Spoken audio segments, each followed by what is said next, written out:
আমার নাম সাবিনা ইয়াসমিন। সাবিনা ইয়াসমিন, বয়স কত আপনার? আমার বয়স আমি সঠিক বলতে পারবো না, আনুমানিক 38-39 তো হবে। আপনার ছেলের বয়স কত? আমার ছেলের বয়স 98-তে আমার জন্ম ছেলের হয়েছে। জন্ম হয়েছে। 98 হয়ে গেলে 20 বছর বয়স। হ্যাঁ, তাই তো হয়। 20 বছর বয়স। উনি কি আপনার প্রথম ছেলে? জি, এই আমার একমাত্র একমাত্র ছেলে। কত বছর বয়সে আপনার বিয়ে হয়েছিল মনে আছে? আমার বিয়ে হয়েছে তখন আমি 6 থেকে 7 উঠছি। 6 থেকে 7 উঠছেন, তার মানে আপনার বয়স তখন সর্বোচ্চ হলে 12 থেকে 13। তো 13 আর 20 তাহলে কত হলো? 33। কিন্তু আপনি বানিয়ে দিয়েছেন হচ্ছে 48। আপনার বয়স বেশি না, আপনার বয়স বেশি না, আসলে 35 থেকে 36 বছর সর্বোচ্চ যদি হয়। ওকে, সাবিনা বেগম আজকে জীবন গল্প বলতে এসেছেন এবং তার সঙ্গে তার ছেলে আছে, 20 বছরের ছেলে। বলেন আপনি আপনার গল্প কি, আমরা শুনতে চাই। প্রথমে আমি কিবরিয়া ভাইকে সালাম জানাই। জি, আমি কিবরিয়া ভাই, ওয়ালাইকুম আসসালাম। আমার অনেক 5-6 বছরের আশা যে আমি একটা অনুষ্ঠানে আসব, বা আপনার যে অন্য চ্যানেলে অনুষ্ঠান করছেন সেটা আমি সবসময় রেগুলার শুনতাম। আচ্ছা।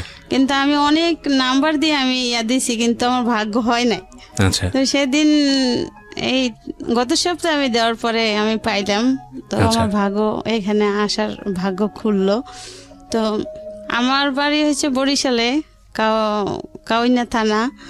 আর আমরা 10 ভাই বোন। বাবা মা নাই। বাবা কি করতেন? বাবা কৃষক ছিলেন। আমি 10 ভাই বোনের ছোট। তো আমার বাবা ছোটবেলায় মারা গেছে, আমার বাবার কথা মনে নেই। আচ্ছা। আর আমার মা ছিল। ওকে। আর ভাইয়েরা ছিল। তো ভাইয়েরা তো আমরা পিঠাপিঠি ভাই বোন, কেউ ইনকাম সোর্স ভালো ছিল না। আমার বাবার কিছু সম্পত্তি ছিল, এটুকুই যথেষ্ট। 10 ভাই বোনের মধ্যে আপনি ছোট সবার? হ্যাঁ, আমি সবার ছোট। আমি যখন 6 থেকে 7 উঠছি তখন আমার মেজো ভাইয়ের বউ, আমার ভাবি, তারই আত্মীয় আমার হাজবেন্ড। তো একদিন হঠাৎ করে আমার মাকে বলে যে ওকে বিয়ে দিলে ভালো ছেলে আছে। তো কোথায় ছেলে? আমারই ভাই ঢাকাতে বাড়ি টাড়ি আছে, এরকমের অবস্থা শান্তি ভালো, ও তো একটু চলাফেরা স্টাইলিস্ট করে, তাহলে ও ঢাকাতে মানাই থাকতে পারবে, ও ভালো হবে। ঢাকায় বাড়ি আছে এটা বলে? হ্যাঁ। আচ্ছা। ঢাকাতে বাড়ি আছে। তো এরপরে আমার ভাইয়েরা বলল যে ঠিক আছে, বিয়ে তো দিতে হবে, ঠিক আছে, যদি ভালো ছেলে হয় তাহলে দেখেন, আপনারও ননদ আর আমাদেরও বোন, তো ভালো হইলে দেখেন। আপনার যেহেতু আপনার জানাশোনা, আপনার মামাতো ভাই, তো আপনার চিনে পরিচয়। জি। বলছে হ্যাঁ ভালো, কিন্তু 2 ভাই আর 5 বোন, 1 বোন মারা গেছে, 4 বোন আছে, এ বড় ছেলে, আর বাবাও ভালো চাকরি করে, এয়ারপোর্টে চাকরি করে। তো এরপরে দেখাশোনা 1 সপ্তাহের ভিতরে আমাদের বিয়ে হয়। আচ্ছা। 1 সপ্তাহের ভিতরেই আমাকে এক শুক্রবার দেখতে যায়, পরের শুক্রবারে আমাকে বিয়ে হয়ে নিয়ে আসে, ঢাকাতেই নিয়ে আসে। তো যখন আমার বিয়ে হয়েছে তখন আমার মা ভালোই অনুষ্ঠান করে আমার মার সাধ্য সামর্থ্য যতটুকু হয়েছে দিছে। তো এদিকে আমার হাজবেন্ড কিছু করতো না, সে বেকার ছিল। আচ্ছা। তো আমাদের বিয়েটা হয়েছে এইভাবে যে আমার ননদের হাজবেন্ড এবং আমার ফুফাতো দেবর, তাকে দেখাইয়া বিয়েটা হয়েছে যে এই ছেলে আর এই কোম্পানিতে চাকরি করে। তখন চিত্রা একটা লোশন কোম্পানির ছিল, এখন আছে কিনা বলতে পারি না। তো বলছে এখানে চাকরি করে। তো আমার ভাইয়েরা যখন দেখতে আসছে, ছেলে দেখায় নাই, বলছে ও অফিসে চলে গেছে, ও তো নাই। তো এইভাবে ঘুরে ফিরে আইসা পড়ছে। তো আমার ভাবির উপরে ডিমান্ড করিয়া যে তাহলে তার যখন মামাতো ভাই তো ভালো, আমার তো বাবা নাই, ভাইরাও অতটা ইয়া করে না। তো এভাবে করে বিয়ে হলো। তো এরপরে দেখি কি যে সে বেকার, সে কিছু করে না। ওই অফিসে যদি একজন ড্রাইভারের দরকার হয় তখন আর কি তারে আমার ওই ননদের হাজবেন্ড ডাকে। ওই অফিসে আমার ননদের হাজবেন্ড কাজ করে। তো সে ডাইকে নিত যখন আর কি লোকের দরকার হইতো এক্সট্রা। তো এইভাবে ঘোরাফেরা করে। তো আমার তো অতটা বয়স না, আমিও তো ছোট মানুষ। এরপরে এদের ফ্যামিলিও বড়, আর ঢাকা শহরে আইসা, আমি গ্রামের মেয়ে, ঢাকা শহরে আইসা আটকা পড়ে গেছি। আমার ভালো লাগতো না, আমি কান্নাকাটি করতাম। এরপরে আমাকে একবারে সে প্রথম থেকে 10 দিন পরে নিতে আয়, যে ঢাকা শহরে বিয়ে হয়েছে, এত দূরে সবাই যাব, একটা খরচের ব্যাপার স্যাপার, তো কয়েকদিন থাকুক, এরপরে নিতে আসি। তো আমার যখন নতুন অবস্থায় আমার কেমন জানি তাদের ভালো লাগতো না, এবং আমার হাজব্যান্ডেরও তার মা যেটা বলতো সেটাই, মার কথা মতো। হুম। তো আমি যে তার নতুন বউ, আমার সাথে যে কিভাবে একটা আচরণ করা, কিভাবে একটা ওটা তার ভিতরে নাই। আচ্ছা। তো আমি না তখনই দেশে যেয়ে খুব কান্নাকাটি করতাম, কিন্তু কাউকে কিছু বলতাম না। তো কান্নাকাটি করতাম যে আমার এত দূরে বিয়ে দিছে, কেমন জানি লোকটা, তো ভালো লাগে না আমার। তো আমার মা ওটা কেয়ার করতো যে আমি তো সবার ছোট, তাহলে আমি এত কান্নাকাটি কেন করি। আর আমার হাজব্যান্ডকে দেখলে আমি ভয় পাইতাম। হ্যাঁ, তো এরপরে মা জিজ্ঞাসা করতো কি সমস্যা, আমি কই আমার না যাইতে ভাল লাগে না, কেমন জানি আমার ওইখানে থাকতে ভাল লাগে না। তো আমার ভাই বলে কি যে তো ছোট মানুষ, বিয়ে হয়ে গেছে, আর কোনোদিন তো তোমাকে ছাড়া থাকে না, এই জন্য ওর হয়তো থাকতে ভালো লাগে না। তো তুমি এই ব্যাপারে ওকে কিন্তু আশকারা দিও না। ছোট মানুষ, তুমি যদি এখানে থাকতে আশকারা দাও তাহলে আর শ্বশুর বাড়ি যাইতে চাইবে না। তো থাকতে থাকতে সয়ে যাবে, ঢাকা খোলামেলা থাকছে, গ্রামের বাড়ি খেলাধুলো করছে, এখন আটকা পড়ে গেছে, ওর ভালো লাগে না। তো এইভাবে করে মনে করেন 2-3 মাস থাকছি। 2-3 মাস থাকার পরে আবার আমি কান্নাকাটি করছি যাওয়ার জন্য, আমি মায়ের কাছে যাব, আমি এখানে থাকবো না। এবার আমার শ্বশুর আমাকে দিয়ে আসতো। শ্বশুর দিয়ে এসে আবার মনে করেন সপ্তাহ বা 15 দিন পরে আবার শ্বশুর গিয়া নিয়ে আসতো। আর আমার হাজব্যান্ডের চলাফেরাটাও অতটা ভালো ছিল না, যে একটা স্ট্যান্ডার্ডভাবে চলা, ঢাকা শহর বাড়িঘর আছে এরকমের যে চলাফেরা, ওরকম আর না। সে একটু উগ্রপন্থীর লোক, এই জন্য আমার তেমন একটা ভালো লাগতো না। আর মনে করেন চোখ দুটো লাল লাল, আমার দেখলে খুব ভয় লাগতো। তো এইভাবে মনে করেন 5-6 মাস হয়ে গেল। 5-6 মাস হওয়ার পরে আমি কনসেপ্ট হইলো আমার এই বাচ্চা পেটে। তো এখন না আমি শুধু কান্নাকাটি করি, আমার ভালো লাগে না, আমার শরীর খারাপ লাগে, আমার খাইতে ইচ্ছা করে না, আমার বমি আসে। এইভাবে করতে করতে, কান্নাকাটি করতে করতে, তো আমার শ্বশুর খবর দিল আমার বাইরে যে তাহলে আমি তো এখন যাইতে পারবো না, তো আপনার বোন থাকতে চায় না, আইসা নিয়ে যান, আবার গিয়া কয়দিন থাকুক, তারপরে আবার আমি গিয়ে নিয়ে আসবো। তো এইভাবে করে আমি অসুস্থ খাওয়া দাওয়া করতে পারি না। এরপরে আমার এক ননদ, মানে যেই ননদের হাজবেন্ডের ইয়াতে আমার বিয়ে হয়েছে, ওই ননদ আমাকে ডাক্তারের কাছে নিয়ে গেল। ডাক্তারের কাছে নেওয়ার পরে টেস্ট করার পরে বলছে আপনাদের সুখবর, কিন্তু আপনাদের যেহেতু আপনাদের ভাবি তো বাচ্চা মানুষ, এ কাজটা তো ঠিক হয় নাই। যাই হোক, এখন আপনারা সাবধানে থাকবেন, এর প্রতি যত্ন নেবেন। তো এই কথা শোনার পরে আমি কান্নাকাটি শুরু করে দিছি, আমি কিভাবে কি করব, এটা কেন হবে, এটা কিভাবে হবে, এভাবে আমি প্রশ্ন করি। তো এরপরে আমার ভাই আইসা আমাকে নিয়ে গেল দেশে যাওয়ার পরে মনে করেন আমার স্বামী বেকার, তেমন একটা আমাদের কেয়ার করে না, সে তার মায়ের কথা মতো চলে, তার যখন মন চায় সে ঘরে আসে, না মন চায় না আসে, সে বাইরে থাকে, এভাবে করে। মানে সে বিয়ের আগেও যেভাবে কইরা আসছে, তো বিয়ের পরেও সেটাই করতেছে। তাকে বিয়ে করছে যে সে ঘরে আসবে, সে কাজবাজ ঠিক মতো করবে, কিন্তু তার ভিতরে সেটা নাই। সে যে এখন একজন বাবা হতে যাচ্ছে, সে অনুভূতি তার নাই। তো সে আগে যেভাবে চলে আসছে ওভাবেই সে চলতেছে, তখনও কিছু করে না, কাজকর্ম করে না, তখনও সে কিছু করে না।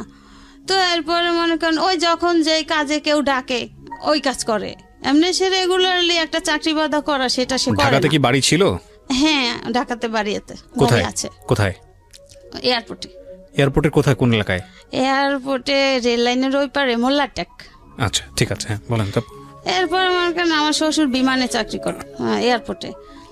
তো এরপরে তো বাচ্চা পেটে, এখন আমি অসুস্থ, দিনে দিনে আরো অসুস্থ হয়ে যাচ্ছি, খাওয়া দাওয়া করতে পারতেছি না। এরপরে আমার ভাইকে খবর দেওয়ার পরে আমার ভাই এসে আমাকে নিয়ে গেল। নিয়ে যাওয়ার পরে এরপর কয়দিন পরে ওর বাবা গেছে, ওর বাবা যাইয়ে 2-3 দিন থেকে চলে আসছে, আমি আর আসি নাই। তো আমার ভাবিরাও বলে যে ছোট মানুষ, দেখো তুমিও নাকি তেমন একটা কেয়ার করো না, তুমি এরকমের করো, আমরা তো জানি যে তুমি ভালো একটা চাকরি করো, কিন্তু এটা যাই না, আমরা তো বিয়ে দিছি, এখন তুমি স্বামী, তুমি যদি চাকরি না করো আর যদি কাজবাজ না করো, তোমার যদি ইনকাম না থাকে, তাহলে সে বউয়ের মূল্যটা কেমন থাকে। হ্যাঁ, তো এদিকে মনে করেন আমার শাশুড়ি নাকি আমাকে পছন্দ করতো না। এটা মনে করেন আমার শাশুড়ি আর শ্বশুর দুইজনে মানে কইরা আমার শ্বশুর আমাকে পছন্দ করে নিছে, আর আমার শাশুড়ি চাইছিল তার বোনের মেয়ে আনতে তার ছেলের জন্য।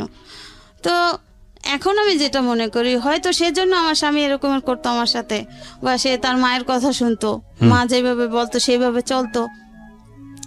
তো এরপরে তো আমি দেশে যাওয়ার পরে এভাবে করতে করতে আমার হাজব্যান্ড 2-3 বার গেছে, যাই আসছে, আমি আর আসি নাই, আমি আসতে চাই না, কান্নাকাটি করি। এবার আমার মা বলে যে ঠিক আছে, বিয়ে তো আমি দিছি। আমার ভাইয়েরাও রাগারাগি করে, কেন যাবে না, কেন যাইতে চাবে না, এরকম রাগারাগি করে।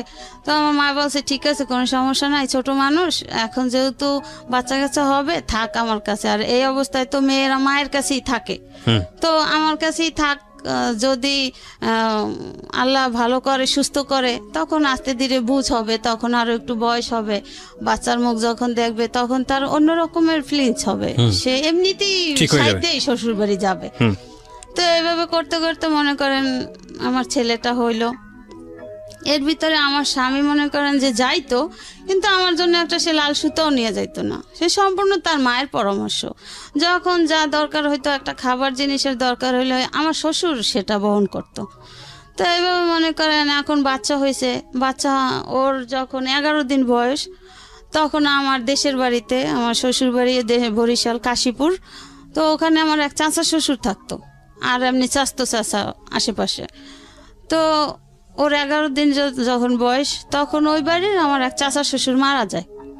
তো মারা যাওয়ার পরে আমার হাজব্যান্ড গিয়ে আমাকে নিয়ে আসে যে আমার কাকা মারা গেছে, এখন তো তোমার যাইতে হবে।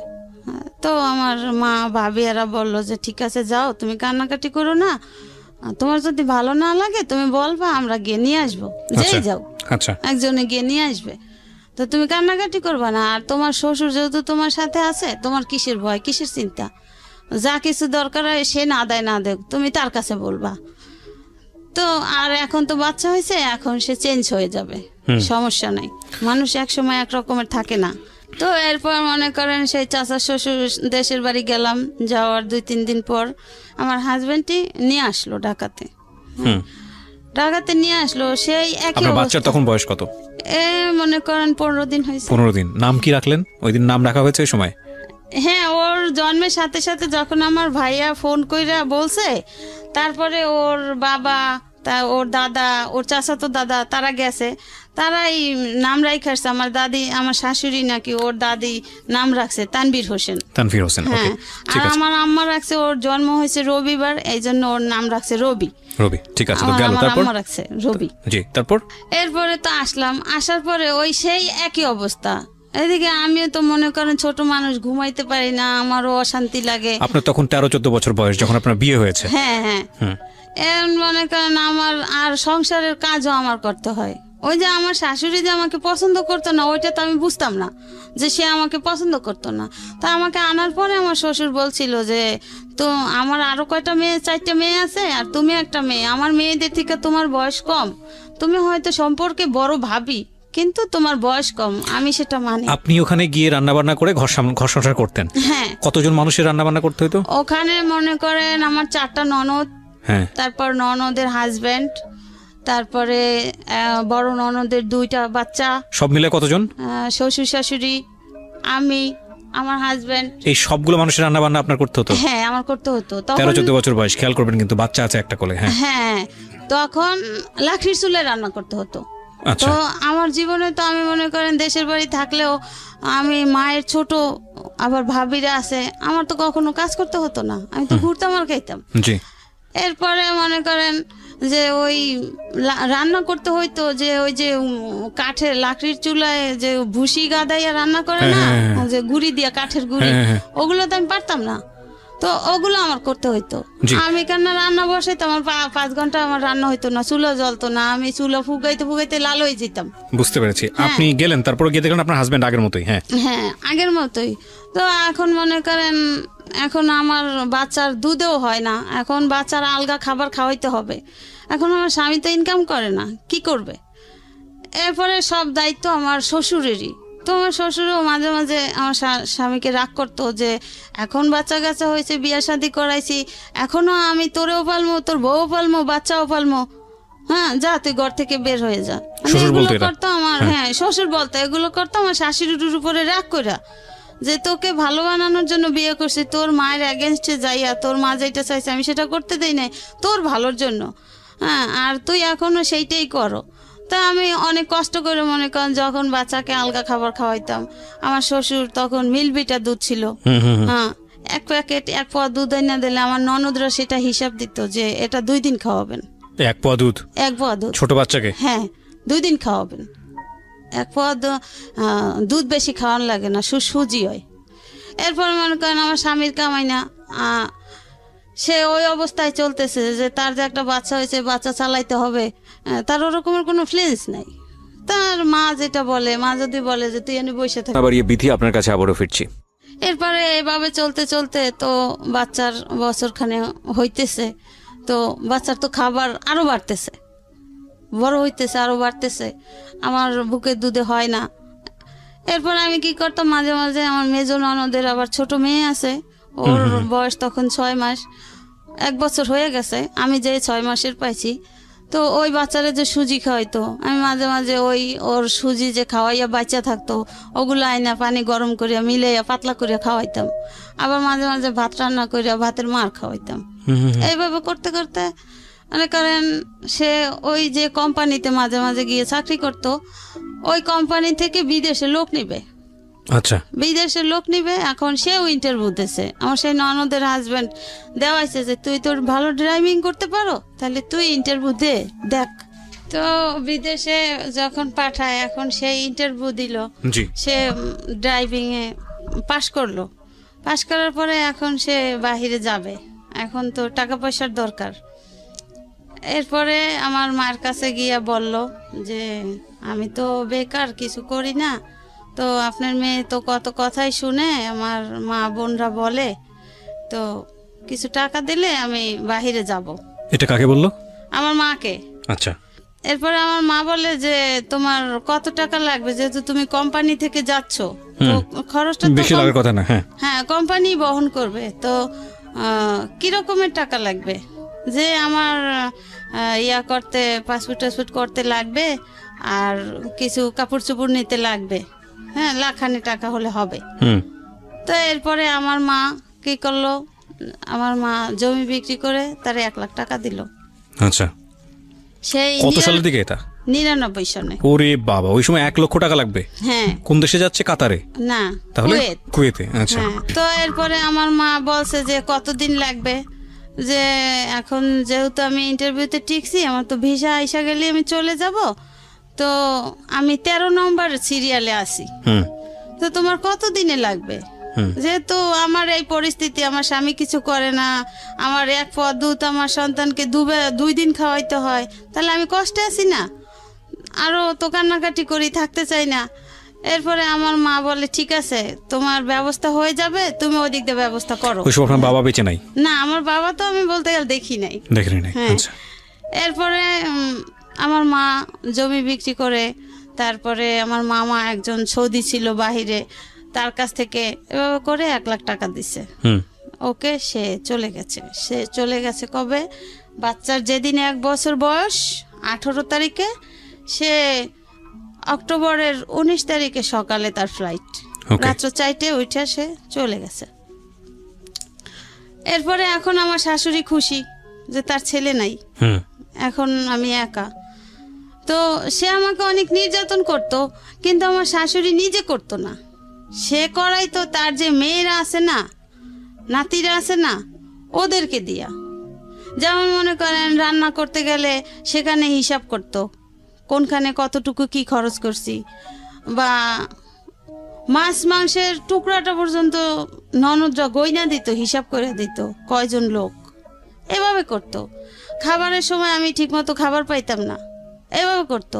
তো এই কেয়ারটা আমার শ্বশুর করতো। অনেক সময় দেখা যেত আমার শ্বশুর খাইতে বসলে সে তার খাবারটা আমার জন্য রেখে দিত, আর মেয়েদেরকে বলতো যে দেখ, ও তো সারাদিন কষ্ট করে, তোরা তো কেউ ওই কাছে থাকোস না, তো খাবার সময় একটু খেয়াল করে খাইস, ওর জন্য একটু রাখিস। আমি তো জানি যে তোর মা ওরে ভালোবাসে না, তোর মা ওরে কেয়ার করে না। যাক, কারণ যখন তোর ভাই নাই, তারপরেও তোর ভাই থাকতেও কিছু হয় নাই, এখন তারপরেও তোরা অন্তত পক্ষে নাতিটার জন্য একটু ভালোবাসিস। হ্যাঁ, সে তোদের একজন বংশধর, সে তোদের বংশ প্রদীপ, যে এই একটা ছেলে। তো আমার শ্বশুর এভাবে কেয়ার করতো, কিন্তু আমার শাশুড়ির দিনের দিন ওই অত্যাচারের মাত্রাটা বেড়েই যায়, কমে আর না। এরপরে মনে করেন আমার স্বামী গেছে 2-1 মাসে, আর টাকা টুকা পাঠায় নাই, গেল। এরপরে টাকা টুকা পাঠাইলে তার বাবার নামে পাঠাইতো। আচ্ছা। আর যাওয়ার সময় তার মা বলে দিছে যে বউ যদি এখানে রাখতে চাও, বউ যদি এখানে থাকতে চায়, তাহলে আমি মা যেই কথা বলি সেই কথা কানে রেখে চললো, বউকে কখনো টাকা পয়সা দিব না, যা দরকার হয় আমি আছি, তোমার বাপ আছে। জি। হ্যাঁ। তো কিবরিয়া ভাই আরেকটা কথা, যে বাচ্চা যখন হয়েছে, বাবা তো সন্তানকে কিছু দিতে পারে। তো প্রথম ঈদ বাচ্চা হওয়ার পরে তো আমি বলি কি যে তোমার ছেলে, তুমি কি কিছু দিবা না ছেলেকে, ঈদ আসছে। এখন কিছু বলে না, কিছু না বলে তো আমি তো তারা জ্বালাই রয়েছি যে কালকে ঈদ, তুমি আমার ছেলের জন্য কিছু আনলা না যে, কেন? এখন আমাকে বলে কি, একটা নিঃশ্বাস ফেলায় বলে যে তুমি যা বলো, আমি যদি তোমার ছেলেকে কিছু আইনা দিই তা ঘরে অশান্তি হবে, শান্তি হবে না। আমাকে, আমি তো অশান্তিতে আছি, আমার আর শান্তি কোথায়? তোমার সন্তানকে তুমি দিলে অশান্তি হবে, এইটা কেমন কথা? এটা কি মানে বিদেশ যাওয়ার পরে? বিদেশে যাওয়ার আগে। আচ্ছা। যাওয়ার আগে।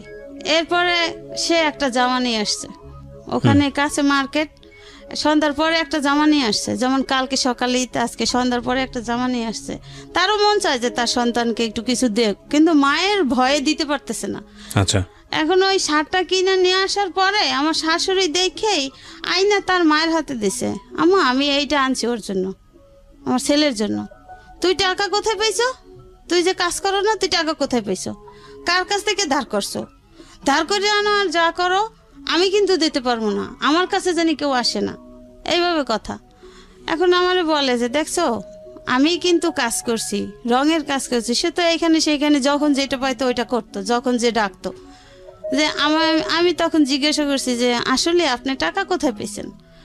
কয় আমি কাজ কইরা রাখছি, একটা শার্ট আর কত টাকা, 100-150 টাকা। যাই হোক, এরপর আমার শ্বশুর বলে কি, মানে আমার শাশুড়ির জ্বালায় বলে তোর আনার দরকার কি ছিল, আমি আছি না, আমি তো আইনা দেবো, আমার একটা নাতি, আমি কি আইনা দেবো না? আমি তো আইনা দেবো, আমি তো আইনা দিছি, তোর আনার দরকার কি? তুই আইনা এখন বউরে এত কথা কেন শুনো? হ্যাঁ, সে আর কিছু বলে নাই। সে আমাকে বলে দেখো, এই আমার মায়ের কথাগুলো তোমার জন্য শুনছি, তুমি চিল্লাচিল্লি করছো বিদে আমি শার্টটা আইনা দিছি, দেখছো যে আমি শার্টটা আইনা, আমার সন্তান, আমি শার্টটা আইনা দিয়ে আমার কত অপরাধ হয়েছে। তো কিবরিয়া ভাই, এই যে বিয়ের যে 2-3 বছর হয়ে গেছে বা যতদিনই হোক বয়স, আমার স্বামী কিন্তু আমাকে একটা সুতাও কিনে দিত না। হ্যাঁ। এরপরে তো গেছে, এখন তার ভিসা আসছে, সে গেছে বাইরে, সে কখনো আমাকে টাকা দিত না। তার মা যদি বলতো যে হ্যাঁ টাকা লাগবে, টাকা দাও, তাহলে টাকা দিত তার বাবার কাছে, তার বাবা আইনা তার মাকে দিত, তার মা যখন যা লাগতো যেতটুকু পরিমাণ তার কমে সময়টা ওভার করে কিনা দিত, এইভাবে চলতো। আর ওর দাদা মনে করেন মাঝে মাঝে চুপি চুপি দুধ টুধ আইনা দিত, তাদের দেখাইয়া দিত। সে বুঝতো যে এতে তো হয় না, যেভাবে আমার স্ত্রী মেয়েরা হিসাব করে, তো ও কোথায় যাবে, তো সে আইনা দিত। এভাবে করে মনে করেন ছেলে আস্তে আস্তে বড় হইল। সেই যে 99-তে গেছে, অক্টোবরের 19 তারিখে, সে 3 সালে আসছে। 3 সালে আসছে, সে ওইখানে গেছে আপনার ক্যাপিটিসিটি কোম্পানিতে। তো বেতন টেতন যা পাইতো সে নিজে চলতো, আর কিছু কিছু পাঠাইতো বাবার কাছে। আমার কোনো অ্যাকাউন্ট ছিল না, সে আজও পর্যন্ত কোনো অ্যাকাউন্ট আমার নামে করে নাই কখনো। তো ওই টাকা মায়ের কাছে পাঠাইতো। এদিকে মনে করেন আমার বাচ্চার বয়স 5-6 বছর হয়ে গেছে, সে ওই যে 3 সালে গেছে আর আসে নাই। 3 সালে গেছে, 3 সালে যখন আসছে, আসার পরে মনে করেন সে যেদিন আসছে তখন তো বাচ্চা ছোট, 2-2.5 বছরের। তখন ওই ওর ফুফাতো ভাই বোন ওর বাবাকে মামা ডাকতো, ও মামা ডাকতো। ওর যে বাবা, ও তো আর সেটা বুঝতো না। ওরে বললো ওই যে সবাই মামা ডাকে, ওই যে আপুরা ভাইয়ারা মামা ডাকে, আমারও মামা। ঠিক আছে, তুমি যদি মামা ডাকে ভালো মনে করো ডাকো, যখন বুঝবা তখন বাবা ডাকবা। এরপরে কি স্যার, আমার স্বামী 3 সালে আসরে আজানের পরে আসছে, সন্ধ্যার আগে আগে, মানে বিদেশ থেকে। হ্যাঁ। কত বছর পরে? ওই যে 99-তে গেছে 4 বছর পর। আর 3 সালে আসছে। তো আসার পর ওই 3 সালে আর কি বাড়ি করতেছে, যে আমার স্বামীরও কিছু টাকা হয়েছে, আমার দেবরও বাহি থাকে, তারও টাকা আছে, আবার আমার শ্বশুর 2000 সালে পেনশন পাইছে, এই টাকা টাকা মিলাইয়া এখন বাড়ি করতেছে, যে ব্যাংকে থাকলে তো খরচ হইবে আস্তে আস্তে, তার সাথে বাড়ি করলে এটার ইনকাম দিয়েই চলা যাবে। তো এইভাবে 3 বাপুতে মিলে জিলা বাড়ি করতেছে। তখন ওর বাবা এসে 3 তলার ছাদ দিছে।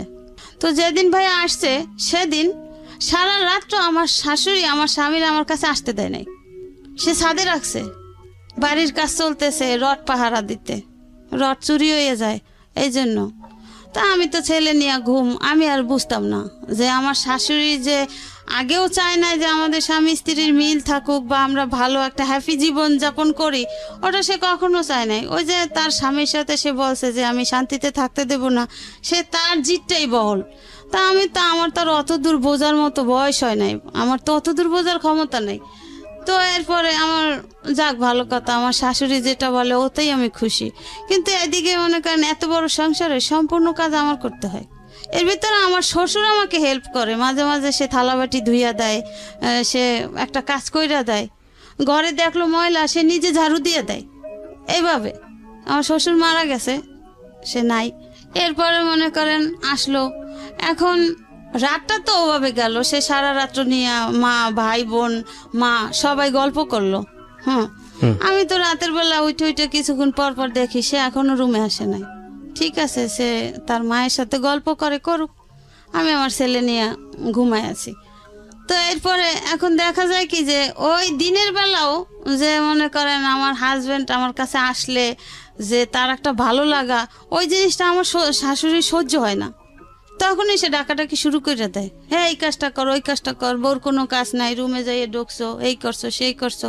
তো একদিন মনে করেন বিকালবেলা আমার নিজে কানে আমি শুইনা ফেলাইছি, আমার শ্বশুর আমার শাশুড়িকে বলে যে আচ্ছা তুমি কি এরকমের বয়সের ছিলে না, তুমি ছেলেটা এত 2-3 বছর পর বিদেশ থেকে আসছে, তুমি সারা রাত্র নিয়ে রাখলা ছাদে, এরপরে এখন একটু বউর কাছে আসতে দাও না, কথা বলতে দাও না, এটা কেমন, তোমার কি এই বয়সটা ছিল না?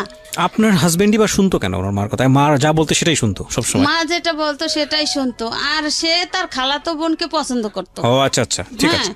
এখন মা বলতো যে ওই মেয়েই তোর জন্য আনবো, ওই মেয়ে তোর জন্য আনবো, যেভাবে এরে তারাই দিব, এরে রাখবো না। ও ওকে, হ্যাঁ এটা তোর বাপের পছন্দ, আমার পছন্দতে আমি তোরে বিয়া দেব, আমি ওই মেয়েই আনবো, আমার বোনের মেয়েই আনবো তোর জন্য। তো এইভাবে এই জন্য এইটা মনে করেন কিবরিয়া ভাই আমি অনেক পরে জানতে পারছি, ওকে, ওই যেই মেয়ে পছন্দ করতো ওই মেয়ের কাছ থেকে। ঠিক আছে, তারপর কি হলো? শ্বশুর বলল মনে করেন দিনের বেলা সে এরকমের করতো। এরপরে সে মায়ের সাথে রাগ কইরা আমার দেশের বাড়ি চলে যায়, আমাদের বাড়িতে মায়ের সাথে ঝগড়াঝাটি করে যে আমার মা কেন এমন করে, আমি এত বছর পর বিদেশ থেকে আসছি, আমার মা তো আমার বউয়ের সাথে মিশতেই দেয় না, কারণটা কি? আর সে আমি আমার বউয়ের পাশে বসলেও আমার মায়ের জ্বালা হয়ে যায়, কেন এমন কেন করে? এসে রাগ করিয়া আমার মায়ের কাছে গেছে, যাইয়ে বলছে যে আম্মা এই ব্যাপার, আমি রাগ করে আসছি, মনে করেন বিদেশ থেকে আসার 3-4 দিন পরে। এরপরে সে সপ্তাহখানে আমাদের ওইখানে থাকছে, থাকার পরে সে আসছে তার মামাতো বোনের কাছে মোহাম্মদপুরে, এই মোহাম্মদপুরেই শ্যামলী বাড়ি আছে।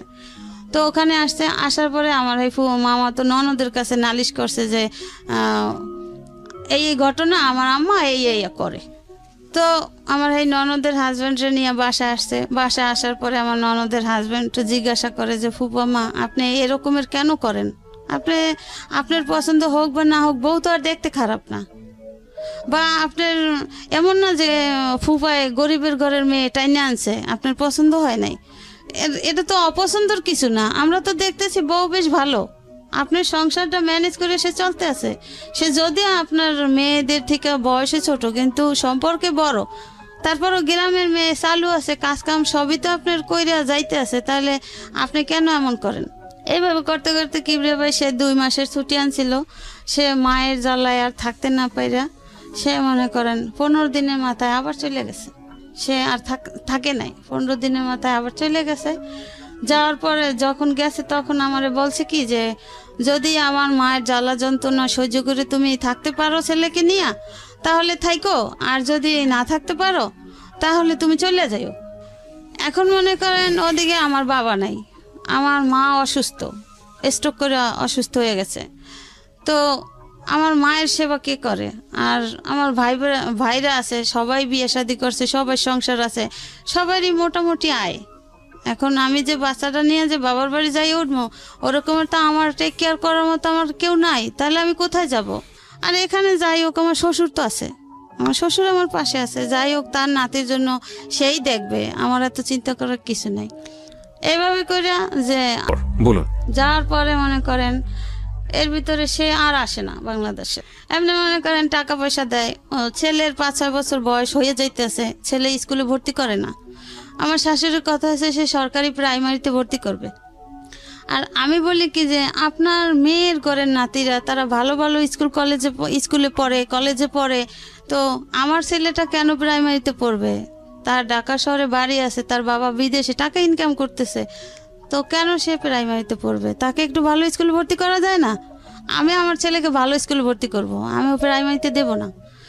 এইভাবে করতে করতে মনে করেন ওর যখন 6 বছর বয়স তখন স্কুলে ভর্তি করে। এখন দেখে যে আশেপাশের মানুষও খারাপ বলে, ওর সাথে যত বাচ্চারা তাদের স্কুলে দেয়, ওকে স্কুলে দেওয়া হচ্ছে না। এরপরে ওকে সেই বাড়ির কাছেই কেজি স্কুলে দেয়, মোল্লারটাক স্কুল, ওই স্কুলে দেয়। দিলেও মনে করেন যে ওর বাবা যে টাকা পয়সা পাঠায়, ওর কোনো এক্সট্রা খরচ তারা দেয় না। স্কুলে মাস গেলে বেতন হইলে মনে করেন বেতনের বই দেখে তারা লেখা হিসাব করে তারা টাকা দেয়। এইভাবে করে, যাই হোক এইভাবে করতে করতে করতে করতে ওর বাবা তো ফোন দেয়, কথা বলে। হ্যাঁ, এর ভিতরে মনে করেন আগে তো চিঠির যুগ ছিল, ফোন টোন ছিল না, চিঠি দিতাম। তো ওই চিঠি দিলে তাদের কাছে চিঠি আসলে ওই চিঠি তারা পড়তো, তারপর আমাকে দিত যে চিঠিতে ছেলে কি লেখছে, আবার টাকা টোকা দিচ্ছে কিনা। এভাবে তারা পয়রা চিঠি দেখা তারপর আমাকে দিত। যদি প্রয়োজন মনে করতো যে হ্যাঁ চিঠিটা দিব, তার স্বামী দিছে, তাহলে দিত। আর যদি প্রয়োজন না মনে করতো তাহলে তারা আমাকে বলতো না যে চিঠি আসছে। তো আবার নেক্সট টাইমে যদি 1 মাস 2 মাস পর আবার চিঠি দিত, তখন চিঠিতে বলতো যে তোমাকে আমি গত মাসে চিঠি দিলাম, তুমি তো চিঠি রিপ্লাই করলে না কেন? তা আমি তো জানতাম না। আমি আবার চিঠি দিলে তখন বলতাম যে আমি তো কোনো চিঠি পাই নাই, আমি তোমার চিঠির জবাব কিভাবে দিব? তো এইভাবে করতে করতে আমাদের ঘরেও ফোন আসছে, ল্যান্ড ফোন। তো ল্যান্ড ফোনে কিবরিয়া ভাই এরা করতো কি যে আর এক রুমে আর একটা ফোন লাগাইতো। ও মানে আরিপাত্ত? হ্যাঁ, ফোন লাগাইতো। তো আমি না লজ্জায় কিছু বলতাম না। তো কেমন জানি ওই যে আমাদের ঘরেরই বাচ্চারা হইচই করতো, ওই শব্দ পাইতাম। তা আমি বলতাম কি, আচ্ছা আমি আপনি করে বলতাম, তো আপনি তো বিদেশে গেছেন সেই কত বছর হয়েছে আর আসেন না, তাহলে কি আপনি ওখানে বিয়ে টি করছেন নাকি? এই যে বাচ্চাদের হইচই শোনা যায়, তাহলে ওখানে আপনার বাচ্চারা আছে চেঁচামেচি করতেছে। তা হাইসা দিত, বলতো যা পাগল কি বলো? আমাকে হ্যাঁ এই যে বাচ্চাদের শব্দ হয়। না হয়তো তোমার ওখানে হয়তো ওরা মানে বাচ্চা শব্দটা আপনার ফোনে চলে আসতো, পাস হইতো, ওই যে পাশ থেকে আরিপাতে। হ্যাঁ, বুঝতে পেরেছি। তো এর ভিতরে একদিন আমি আর ওইটা বুঝতাম না, ওই বাচ্চাদের চেঁচামেচি ওইটাই শুনতাম, তারে প্রশ্ন করতাম, আমি আর কিছু বলতাম না। এরপরে আমার এক ভাগ্নি বলে যে মামি তুমি মামার সাথে কি বলো, আমার আম্মু খালামণিরা সব শোনে। আমি কোথায় শোনে? কেন ওই যে ওই রুমে ফোন আছে না, মামা ফোন দিলে আম্মু খালামণি আমরা সবাই শুনি, তুমি কি বলো? ও ইটস ভেরি ব্যাড। তো এইভাবে করতো। তো এই কথা আমি শোনার পরে আমি আর কিছু বলতাম না। আবার ওই মেয়ে বলছে কি মামি আম্মুকে বললো না, তাহলে আমাকে মাইর দিবে। ঠিক আছে, বাচ্চা মানুষ বলছে, আমি তো জানতে পারলাম কথাটা। তো এরপরে ফোন দিলে আমি না কিছু বলতাম না, চুপ করে দাঁড়াই থাকতাম। তো বলতে কি ব্যাপার, কিছু কথা বলছো না যে? আমি বলছি কি বলবো আপনিই বলেন, আমি শুনি, আমার কিছু বলার নাই। তো এইভাবে করতে করতে হয়তো বা সে বুঝতে পারছে যে হয়তো কোনো সমস্যা, যে কোনো কথার জবাব দেয় না। সে বলে আমাকে বলতে, তার কিছু বলার নাই। আমি ওই যতদিন চিঠি দিতাম ওই চিঠিতে বলতাম, কিছু কিছু বলতাম যে এই সমস্যা, সব সময় তো মানুষ একরকমের থাকে না, তো চেঞ্জ হওয়া তো দরকার, ছেলের দিক তো কেয়ার করা উচিত। আমি আর কত কথা শুনবো? আমি আর তোমার ঘরের কাজের লোকের মতো কাজ আমি কতদিন করব? আমি তো তোমার স্ত্রী, আমার তো একটা সম্মান আছে, তোমার বাড়ি আছে, ঘর আছে, টাকা আছে, পয়সা আছে, আমি কেন এমন থাকবো? আমাকে তো তোমার এইভাবে রাখা উচিত না। আমি চিঠিতে এইভাবে বলতাম, কিন্তু ফোনে আর কিছু বলতাম না। এরপরে যখন মোবাইলের যুগ আসলো, সে তো আর বাংলাদেশে আসে না। তো তার বাবা সবসময় বলতো যে তুমি আসো না কেন, আসো, বিয়ে শাদী কইরা গেছো, একটা বাচ্চা আছে, বাচ্চাও তো দেখার দরকার আছে, বা বউ রাইখা গেছো, এভাবে কি মানুষ বিদেশে থাকে? আসো, আইসা বেড়াই যাও, ঘুরে যাও, ছেলেকে দেখা যাও, হ্যাঁ এইভাবে বলতো। আর আমার শাশুড়ি ফোনে কথা বললে বলতো কি, তুই বাংলাদেশে আসবি না, তোর ওখানে কি কোনো কিছুর অভাব আছে? তুই বাংলাদেশে এসে কি করবি? তোর বাংলাদেশে আসার দরকার নাই, তোর বউ বাচ্চা ভালো আছে, আমি আছি না, তোর বাপে আছে না, তোর আসার দরকার নেই। তো এইভাবে করতে করতে সে 8-9 বছর হয়ে গেছে, সে বাংলাদেশে আসে না। 8-9 বছর? হ্যাঁ, যখনই আমি বলি কি ব্যাপার, তোমার ছেলে বড় হয়েছে, তো তুমি কবে আসবা বাংলাদেশে? তো এভাবে কি এক ছেলেই থাকবে? এটার কি কোনো ভরসা? দেখতে কি ইচ্ছা করে না? এটা কেমন জীবন? আমি এইভাবে বলতাম, বলতে হ্যাঁ আসবো আসবো, এই বছর না আগামী বছর আসবো। আর যখন ওর মার সাথে ওর বাবা বলতো আসতে, কিন্তু ওর মা বলতো আসার দরকার নেই, আসবি না তুই, আমি তোরে বলছি তুই আসবি না। তার মানে এইভাবে থাকতে থাকতে বউ একসময় চলে যাবে, বউ থাকবে না। ও ওকে। আমার শাশুড়ির চিন্তাধারা এটা। তো আমার চিন্তা হয়েছে যে আমার তো ছেলে আছে, আমি আমার সন্তান ফেলাই কোথায় যাব? আর আমার বাবার বাড়ি তো বাবা মাও অসুস্থ, বাবা নাই, আমি কার কাছে যাব? ভাবিদের কথা কেন শুনবো? তার সাথে বরং স্বামীর বাড়ি আছি, ভালোই আছি, সবাই জানে আমি ঢাকা শহরে ভালোই আছি, কিন্তু আমার ফ্যামিলিগত কিভাবে আছি, আমার অন্তরে কতটা সুখ আছে, সেটা তো আমি অন্তর জানে আর আল্লাহ জানে। তো এইভাবে করতে করতে মনে করেন এই দেখে যে আমি ফোনে কথা বলতে পারি না, হ্যাঁ ফোনে কথা বলি না, এরপরে সে আমাকে একটা মোবাইল দিবে, মোবাইলের যুগ যখন আসছে। এরপরে এখন ওর মা বলে কি যে না, মোবাইল দিবি না, তুই মোবাইল দিবি আর তুই ওই ফোনে টাকা খরচ করে বললাগে হারা রাত দিন কথা বলবি, বললাগে কথা বলার দরকার নেই, কি কথা বলবি, ফোনে কথা বলো না। তখন সে বলে কি যে ও তো ফোনে কোনো কথাই বলে না, তাই আমি কি করবো? ওর সাথে তো আমার কথা বলতে ইচ্ছা করে, আমার ছেলের সাথে তো আমার কথা বলতে ইচ্ছা করে। এরপরে কি ভেবে আমাকে একটা ফোন দেয়, ওই যে কালো নোকিয়া মোবাইলগুলো যখন বের হয়েছিল, একটা ফোন সে পাঠায় দেয়, তার ওইখান থেকে একটা লোক আসে, সে ওই লোকের মাধ্যমে সিম টিম কিনা সে পাঠায় দেয়, ওকে কইরা দেয় যে আমার যে কিনতে না হয় বা ফোনটা অফ না থাকে, এভাবে কইরা। তো এভাবে করে মনে করেন আমি তখন মোবাইল চালানো বুঝি না, হ্যাঁ। তো ওই ফোনটা নিয়ে আমার ননদের মেয়ে ব্যবহার করতো। ওকে। ও ননদের মেয়ে ব্যবহার করতো, বা রাত বিরাত সবসময় ওর কাছেই ফোনটা থাকতো। ম্যাক্সিমাম ভাগে যদি ওর বাবা ফোন দিত তাহলে ফোনটা রিসিভ করতো ভাগ্নি।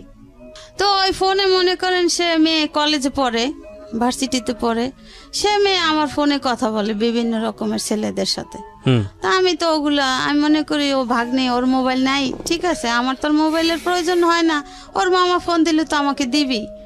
তো এরপর আমাকে একদিন বকাঝকা করে ওর বাবা যে ফোনটা দিছি আমি আমার প্রয়োজনে তোমার সাথে কথা বলার জন্য, যখনই আমি রাতের বেলা ফোন দেই তখনই আমি তোমার ফোন পাই ওয়েটিং, আর ফোন পাই ভাগ্নির কাছে, কেন?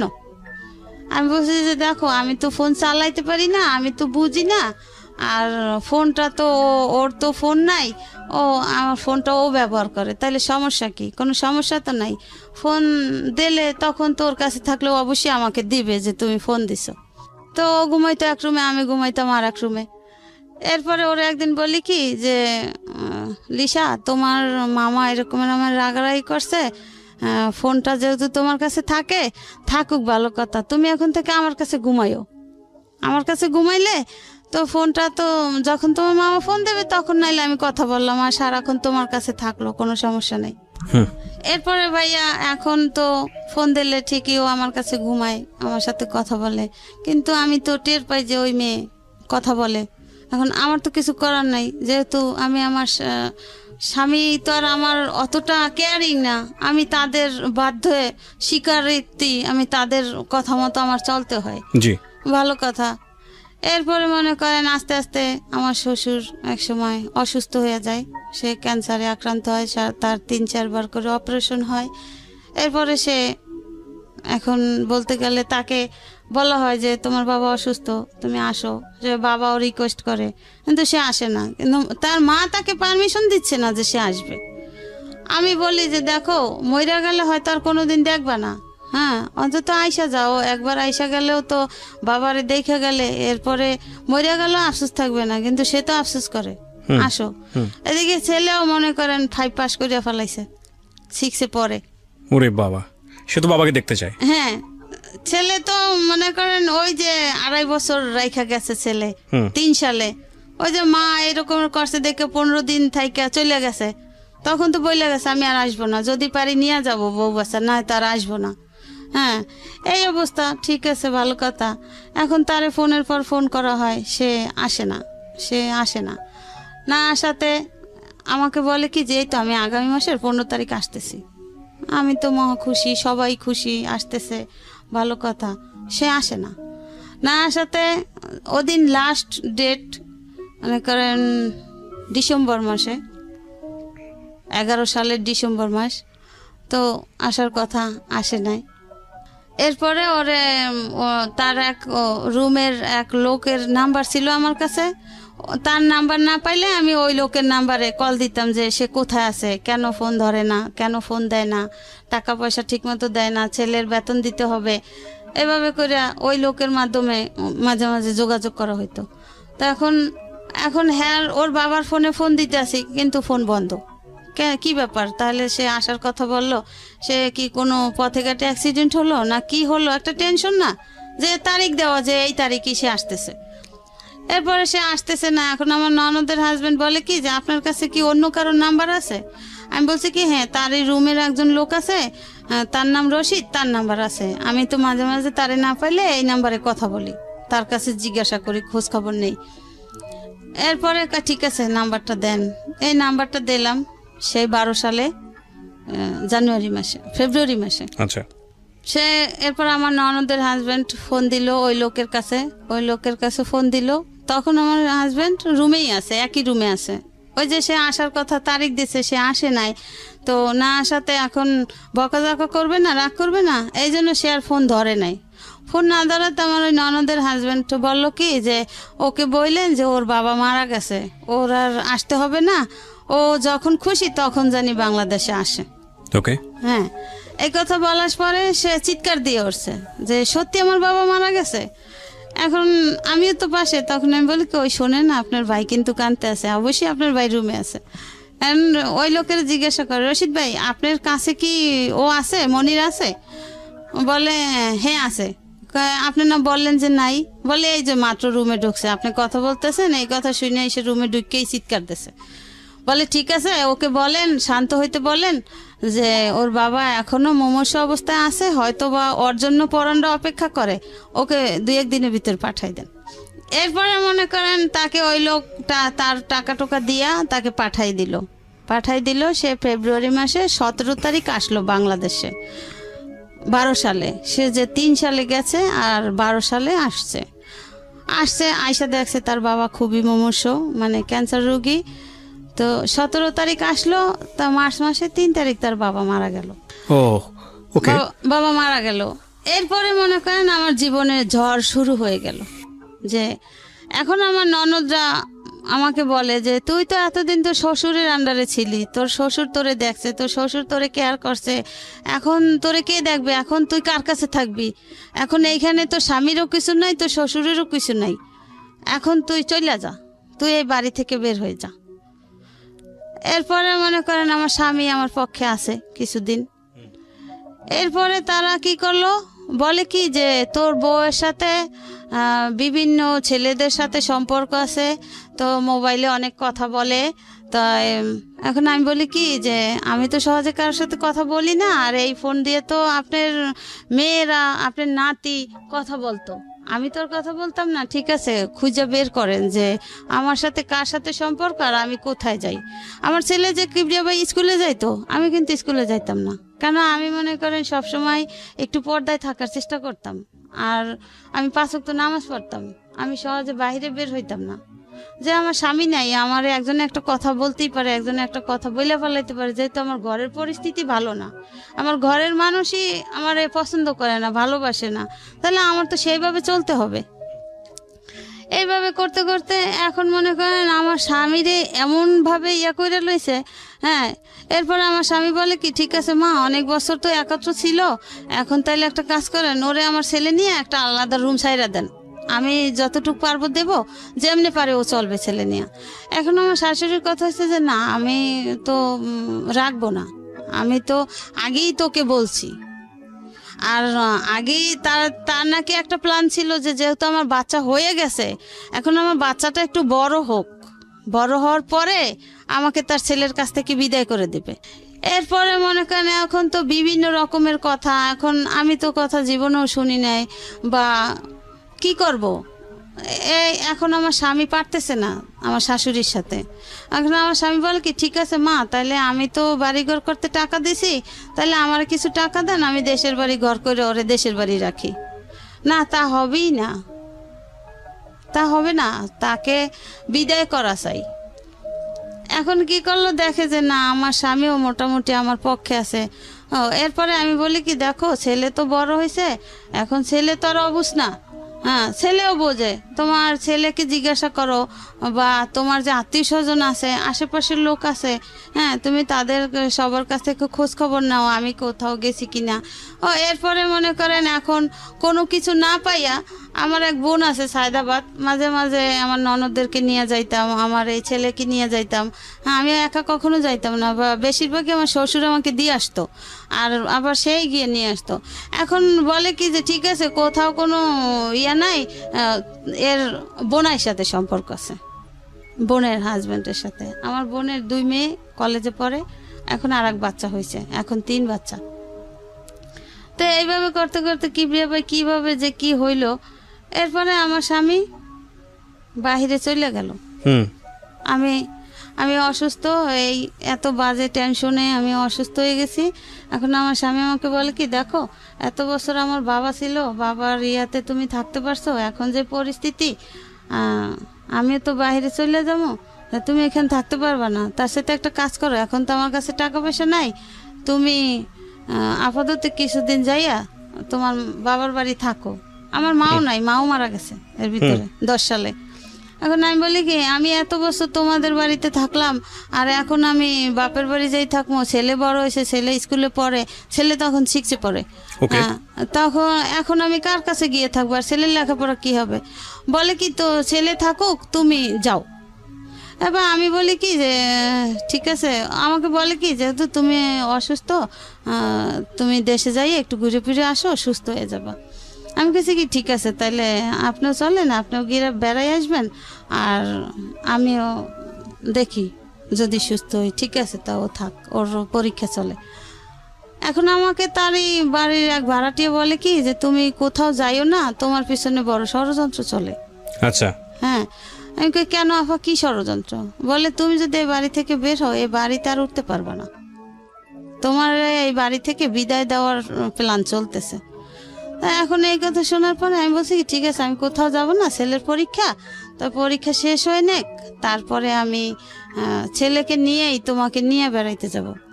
বলে আমার তো অত সময় নেই, আমি তো চলে যাব, তাই তুমি যাও এখন। আমি বলছি না, আমি যাইতে পারবো না। এরপরে মনে করেন তারা কি করছে কি জানি না, মনে করেন আমার একেবারে আমি এত অসুস্থ, মরার অবস্থা। এখন আমার ভাইদেরকে ফোন দেয়, আপনার বোন অসুস্থ, আপনার বোনকে আইসা নেন। তা আমার ছেলের কাছে টাকা নাই, ওর বাবা মারা গেছে, ও হঠাৎ আইসা পড়ছে, হ্যাঁ তো এখন কি করবে।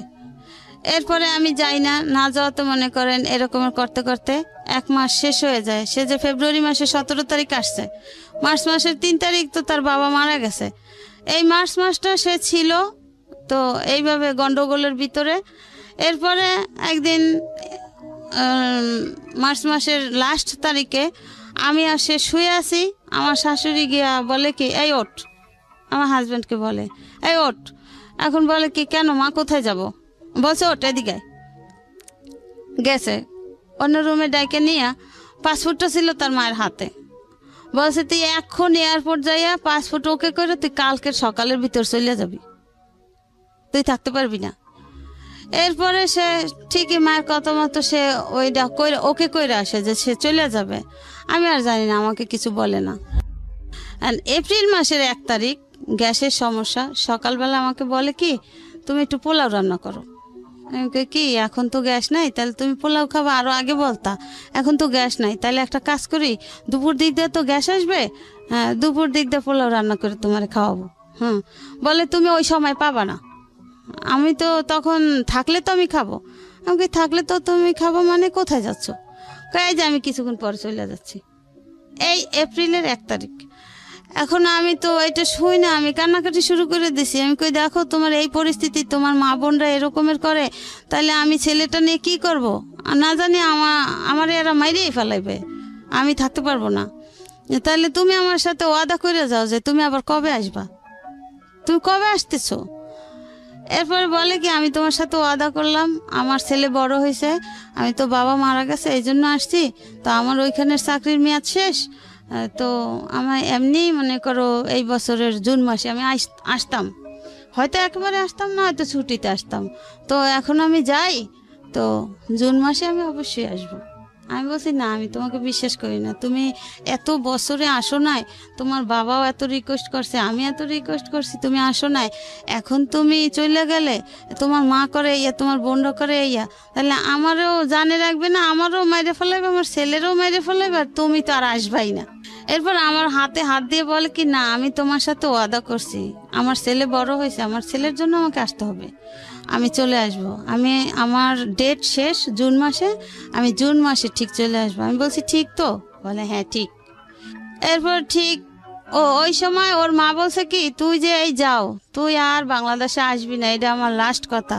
আর ওই যে বাজে কথা বইলা টইলা মোবাইল নিয়ে গেছে। এখন আমার স্বামী কয় কি যে ঠিক আছে মা, আমি মোবাইল তোমার কাছে দিয়ে গেলাম, ও মোবাইলে কথা বলবে না।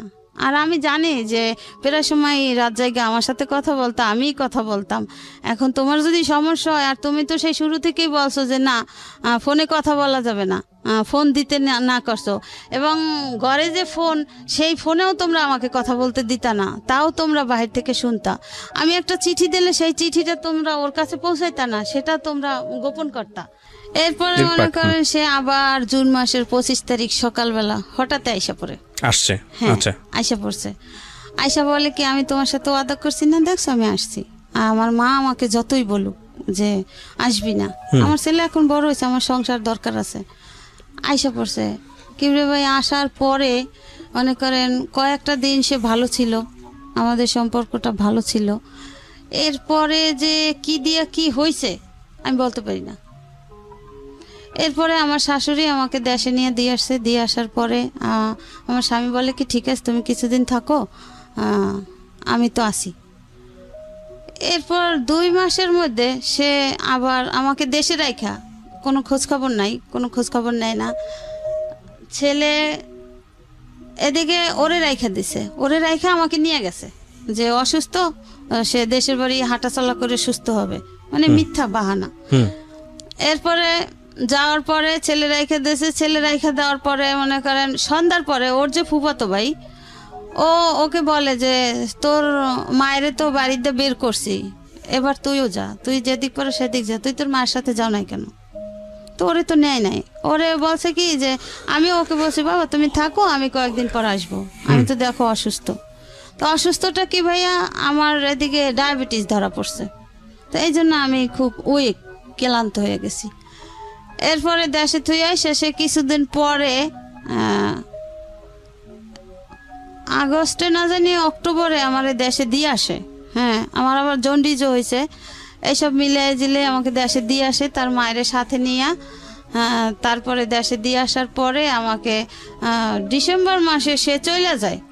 সে আমাকে যেদিন চলে যায় সেদিন আমাকে ফোন দিয়ে বলে কি যে আসসালাম তো সংসার করার জন্য, বাংলাদেশে আর থাকতে পারলাম না, আমি চলে গেলাম, তুমি ওখানেই থাকো। হ্যাঁ, এটা বললে চলে গেছে। আর তার কোনো খোঁজখবর নাই, সে কোনো খোঁজখবর নেয় না। আর কোনো ছেলেও আমার কাছে আছে। এদিকে আমার বড় ভাই ছিল, বড় ভাই মারা গেছে।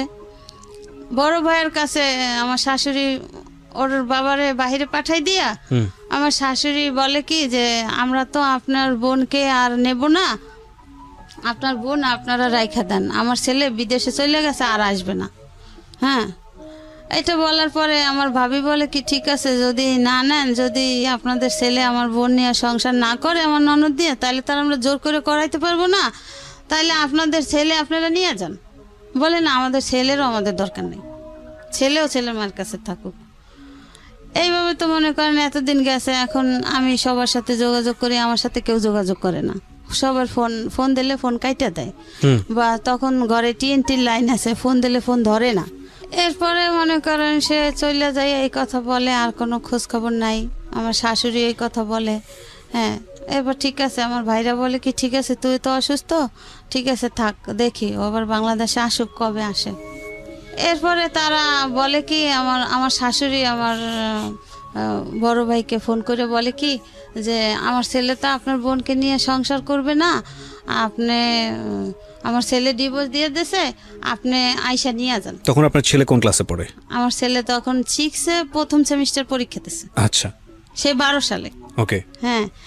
এরপরে মনে করেন আমার ভাইকে এটা কি ধরনের কথা, এটা ফোন করে কে ফোন করে বলছে? আমার শাশুড়ি। শাশুড়ি ফোন করে বলছে? হ্যাঁ, ওর দাদি। ওকে। আর আমার স্বামী তো সেই ডিসেম্বর মাসের তারিখটা আমার মনে নাই, সে ফোন করে বলছে যে আসসালাম থাকতে, আর থাকতে পারলাম না মা বোনের জ্বালায়, তুমি ওভাবে থাকো আর আমি চলে গেলাম, আমার জীবনে সুখ নেই। এই কথা বলে সে মানে বাহিরে গিয়ে আমাকে ফোনটা দিছিল, বাংলাদেশে থেকে আর ফোন টোন দেয় নাই। তো এইভাবে গেছে, এইভাবে করতে করতে এখন আমি শুনি কি যে আমার শাশুড়ি আমার স্বামীকে বিয়ে করাবে, মেয়ে দেখতেছে। ডিভোর্সটা হয়ে গেছে? না, এর ভিতরে আমি কোনো কাগজপত্র কিছুই পাই নাই। আচ্ছা। তো আমার এদিকে আমার এক খালাতো ভাসুর আছে, এই মিরপুরে বাড়ি, সে একজন লয়ার। তার সাথে আমি কথা বলছি, প্রায় সময় কথা বলছি ভাইয়া এই ব্যাপার, এখন আমি কি করতে পারি? বলছে দেখো তোমার শ্বশুর পছন্দ করে আনছে, সে তো মারা গেছে, আর যেহেতু তোমার শাশুড়ি, এখন বাড়িটা হয়েছে তোমার শাশুড়ির, ঢাকার এই বাড়িটা আমার শাশুড়ির, এখন তোমার শাশুড়ি তোমাকে পছন্দ করে না, আর আমরা জানি যে আগেও তোমাকে পছন্দ করতো না, এখন তোমার উপরে অত্যাচারের মাত্রাটা খুবই বাইরে গেছে, এখন তোমার স্বামীও নাই, তুমি এখানে এসে কি করবা? হ্যাঁ, তার সাথে থাকো, দেখো কবে আসে বাংলাদেশে, ও আসলে তুমি আসতে পারো, কিন্তু এখন তোমার স্বামীও নাই, শ্বশুরও নাই, তুমি কার আশ্বাসে আসবা? কিন্তু সে তোমাকে রাখতে চায় না, তার ঘরে সে তোমাকে থাকতে দিবে না। ও এর ভিতরে একটা জটিল কথা রেখে গেছি ভাইয়া। কথা হয়েছে আমার শাশুড়ি আমার সাথে একে তো আমাকে পছন্দ করতো না, ঠিক আছে, আরো মনে করেন আমার যে কয়েকটা ননদ আছে বড় বড়, হ্যাঁ, ওরা না মনে করেন বিভিন্ন রকমের ছেলেদের ঘরে আইনা আড্ডা দিত, তো ওগুলো আমি পছন্দ করতাম না, তাই আমার রুমে পর্যন্ত নিয়ে যাইতো। তো আমি একদিন আমার ননদদেরকে বলি কি যে দেখো তোমরা যাই যা করো ওই ড্রয়িং রুমে, অন্য রুমে করো, কিন্তু আমরা এই পরিবেশে বড় হই না, আর এগুলো আমার ভাল লাগে না, আমার বিছানায় কেউ আইসো না। আর শাশুড়িকে বলছি কি যে আম্মা এগুলো তো আপনার মেয়ে, এদেরকে বিয়ে দিতে হবে, আর ওরা যা করে এগুলো আবার আমার শ্বশুর পছন্দ করতো না। কি রে ভাই, সত্যি কথা বলি, এখানে বসে কেউ মিথ্যা কথা বলতে পারবে না। তো এই কাজটা করতো গিয়ে আপনার এক স্কুলের যে ব্যাচেলার স্যাররা আছে না, ব্যাচেলার ভাড়া দিত, দোতলায় ব্যাচেলার ভাড়া দিত। তো রাতের বেলা তারা টিভি ছাইরা, টিভির ড্রয়িং রুম আছে না, ওই রুমে বসে আড্ডা গল্প গুজব করতো। পরে মনে করেন তো এখন ওই ভাসুরের সাথে আমি এইভাবে আলাপ করছি, আলাপ করার পরে মনে করেন ভাসুর আমাকে এইভাবে বললো যে ডিভোর্সের পরের ঘটনা, ডিভোর্সের আগের ঘটনা? না, আমি তো ডিভোর্স পাই নাই, এই ব্যাপারে তখন ডিভোর্স হয়ে গেছে অলরেডি? আমি তো জানি না, আজও পাই নাই ভাই। মানে এই ঘটনার পরেও আপনি এগুলো কন্টিনিউ করে গেছেন? ডিভোর্স আপনাকে জানাইছে আপনার ভাইকে? তো আপনার ভাই আপনাকে বলেনি যে এটা করেছে? না, ভাই বলছে যে তোর শাশুড়ি এই কথা বলছে, সে অন্য লোক দিয়ে আর কি, ওই যে যারা রায়বাড়ি করছে না, সেই রাইবারদের মাধ্যমে যে তাদেরকে বলেন আয়শা বুঝা নিতে কাবিনের টাকা টোকা। আচ্ছা, তো আপনি কি করলেন এরপরে? তো এরপরে মনে করেন এখন আমি ওই উকিলের সাথে কথা বললাম, আমার ভাসুরের সাথে। সে বলছে যে দেখো, আপনার ভাসুর আপনার উকিল? আমার উকিল না, আমার এক খালাতো ভাসুর উকিল। ওকে, আচ্ছা, তারপর? মানে তার সাথে আমি আলাপ করছি এই কথা শোনার পরে যে ভাইয়া এরকমের শুনি, বলে তুমি লোকমুখে কথা শুনবা কেন? এটা তো যদি তারা এই কাজটা করে থাকে তাহলে তো সেটা তোমার কাছে যাবে। হ্যাঁ, তুমি যাইলে পরে তুমি কিছু বলতে পারো, কিছু করতে পারো, সেটা তুমি অ্যাকসেপ্ট করলে করতে পারো, না করলে না করতে পারো, কিন্তু তুমি লোক মুখের কথা কেন শুনবা? হ্যাঁ, এটা হইতে পারে না, এটা কেন হবে? এরপরে আমি বলছি তাহলে এখন আমি কি করতে পারি? বলে দেখো তুমি ধৈর্য ধরো, তুমি এত বছর শ্বশুর বাড়ি স্বামী ছাড়া ছিল না, এখনো তুমি থাকো, যেহেতু বাপের বাড়ি দিয়ে আসছে, থাকো, ভাই বেড়াদাররা তোর ফালাই দিবে না, থাকো, দেখো ও কবে আসে, তখন তুমি আইসো। এখন যেহেতু তোমার শাশুড়ির বাড়ি, এটা তোমার স্বামীরও বাড়ি না, শ্বশুরেরও বাড়ি না, এখন যেহেতু তোমার এখানে অ্যাকসেপ্ট করতেছে না, সে পছন্দ করে না, আগেও করে না, এখনো করে না, তো এখন তুমি এখানে এসে কি করবা? যাক তুমি ওখানে থাকো। এই আমার ওই ভাসুর বলল যে এটা তো তুমি পাও না, তুমি লোকমুখের কথা কেন শুনবা? এটা তো যদি সত্যিকারে হয়ে থাকে তুমি তো এটা পাবা, তোমার কাছে যাবে, পিয়ন নিয়ে যাবে। হ্যাঁ, যাক ভালো কথা। এরপরে সে 15 সালে আসছে, আমার স্বামী 15 সালে আসছে, সেই 12 সালে যাইয়া আবার 15 সালে আসছে। আসার পরে আমি মনে করেন লোকের কাছে শুই না, আমি ছেলেকে নিয়ে আয়সা পড়ছি। আয়সা শুনি কি যে সে যেদিন আসছে তার পরের দিনে আমার শাশুড়ি তাকে লুকাইছে, মানে আমি জানি আসলে না পাই বা বাড়িতে না উঠতে পারি, এই জন্য সে কুয়াকাটা তার বোন আছে, বোনদের বাড়ি পাঠাই দিছে। আচ্ছা, লুকানোর পরে কি হয়েছে?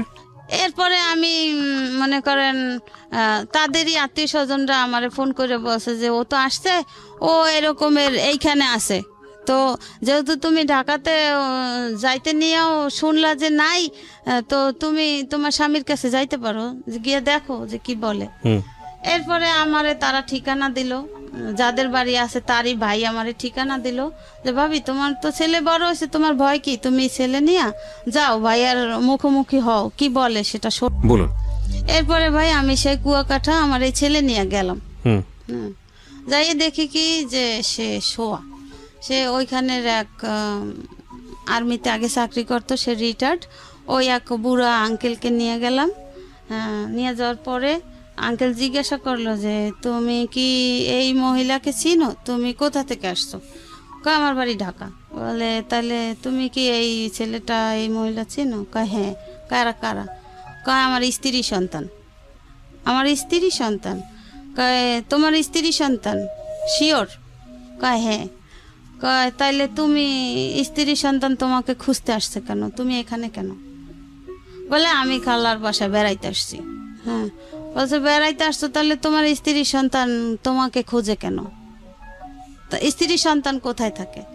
বলে সে তার বাবার বাড়ি থাকে। বলে তুমি কোথায় থাকো? বলে আমি তো বিদেশি ছিলাম, আমি আসছি, আমি আয়শা খালার বাড়িতে আসছি, খালা তো ভাইয়ের বাড়িতে আসছি, বেড়াইতে আসছি। বেড়াইতে আসছো, বউয়ের সাথে যোগাযোগ করো নাই? বলে যে না, আমার মা নিষেধ করছে। এটা কি মা ভক্তি নাকি কি বলবো এটাকে জানি না, মানে স্টুপিডিটির একটা সীমা থাকা উচিত। হ্যাঁ বলেন তারপর।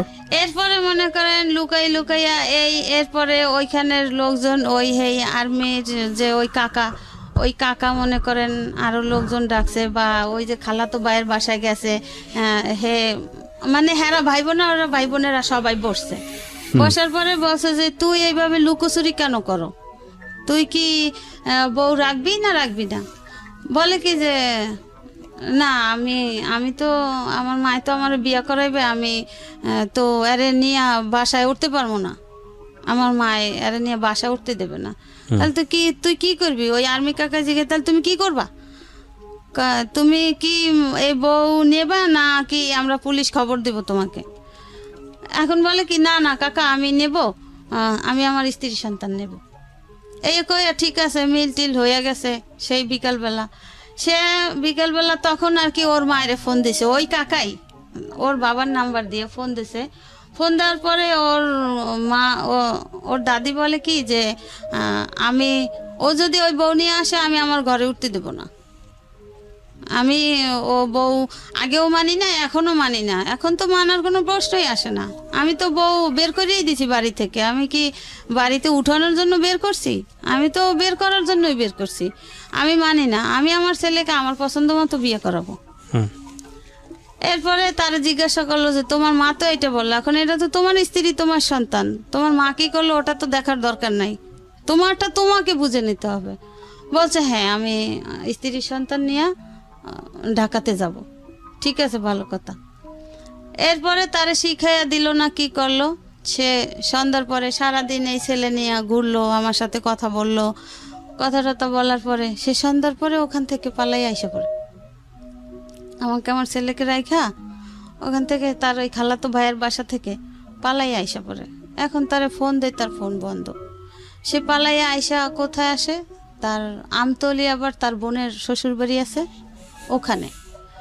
এরপরে আবার আমি খুঁজতে সেই 15 সালে কোরবানির সময় আমি খুঁজতে ছেলে নিয়ে আবার তার কাছে গেছি যে কিভাবে আমি চাইছি যে আমার এত বছরের সংসার, আমার ছেলেটা বড় হয়ে যায়, আমার সংসারটা ঠিক থাকুক, আমার ছেলেটার মান সম্মান ঠিক থাকুক, সে সমাজে মাথা বড় হয়ে সে বাঁচুক, সে ভালো একটা স্কুল কলেজে লেখাপড়া করুক।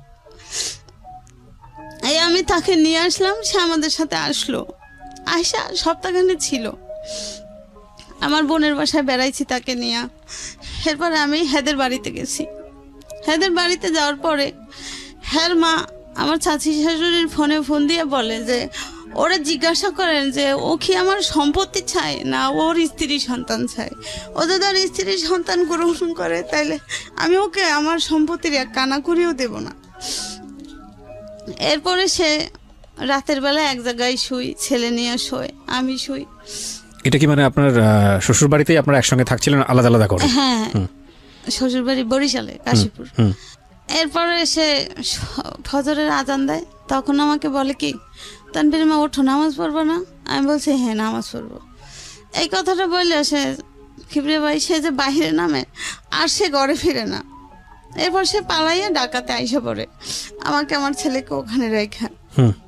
এখন আমার চাচি শাশুড়ি বলে কি আমার সেই চাচা শ্বশুর বাহিরে থাকে থাইল্যান্ডে। এখন আমার চাচি শাশুড়ি বলে কি যে তোমরা বাড়িতে চলে যাও, আমি ঢাকা যাব। এদিকে তার আবার আমার চাচাতো দেবর একটা মেয়ে নিয়ে ঢাকাতে এসে পড়ছে, এই খবর জানতে পারছে, এখন সে ঢাকাতে আসবে। এখন আমি কার কাছে থাকবো? এরপর আমি আমার বাবার বাড়ি চলে যাই। যাওয়ার পরে মানে সপ্তাহখানে পরে আমাকে একজনে ফোন দিয়ে বলে কি যে তুমি দেশে আছো, তোমার স্বামী বিয়ে করে বউ নিয়ে আসছে। আমার শাশুড়ি অলরেডি সে নিজে দাঁড়াই থেকে তাকে বিয়ে করায়। আমার শাশুড়ি নিজে দাঁড়াই থেকে বিয়ে করায় মানে আপনি ছিলেন ওই সময়? আমি তো বাড়িতে মানে আপনার নিজের বাড়িতে, মায়ের বাড়িতে? হ্যাঁ, আমি আমার মায়ের বাড়িতে। ওকে। এখন আমাকে একজন ফোন করে বলে যে ওদেরই বাড়ির এক ভাড়াটিয়া বলে যে ভাবি তুমি দেশে কি করো, তোমার স্বামী দিয়ে বিয়ে করে আর একটা বউ আনছে। এরপরে আমি কথাটা শুনে আমি ছেলেরে বললাম কি তানভীর তোর বাবা তো বাড়িতে, হ্যাঁ তাই তোর বাবা নাকি বিয়া করছে, তোর দাদি বিয়া করাইছে, বউ আনছে। ছেলে বলে কি চলো আমরা যাই বাড়িতে।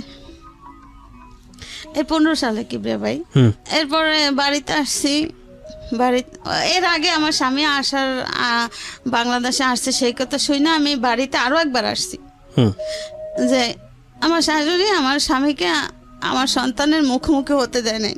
সে ঘর থেকে যখনই আমরা দরজা নক করছি লুকিং গ্লাস দিয়ে দেখে সে অন্য রুম দিয়ে সরাই দিয়েছে, কইছে বউ বাচ্চার সামনে তুই যাবি না, তুই ঘর থেকে বের হয়ে যা। আমরা এক দরজা রুমে ঢুকছি, আর এক দরজা খুলে দিয়ে সে বাইরে বের করে দিয়েছে। তার আগে বিয়ে হয়ে গেছে। এরপর বিয়ে করে বউ আনছে। পরে আমি গেছি আমার ছেলেকে নিয়ে, দুপুরবেলা যাই উঠছি, সে শুক্রবার দিন বউ নিয়ে আসছে। আমি এর পরের দিনই শনিবার দিন যাই আবার বাসায় উঠছি। বাসায় ওঠার পরে ছেলে জিজ্ঞাসা করে আব্বু ওই মহিলাকে?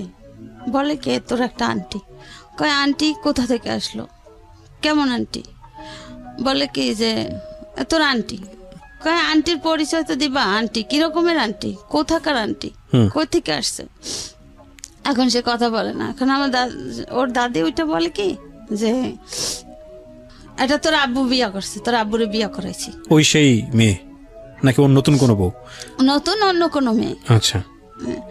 তোর বাপেরে বিয়া করাইছি, আমি বিয়া করাইছি, তোর সমস্যা কি? এবার ও বলে কি যে আমার সমস্যা কি মানে আমার মা থাকতে আমার বাপ আর একটা বিয়ে করবে কেন? কারণ কি? আমার বাপ তো এত বছর ছিল না, এখন বাংলাদেশে আইসা সে পাগলামি কেন করবে?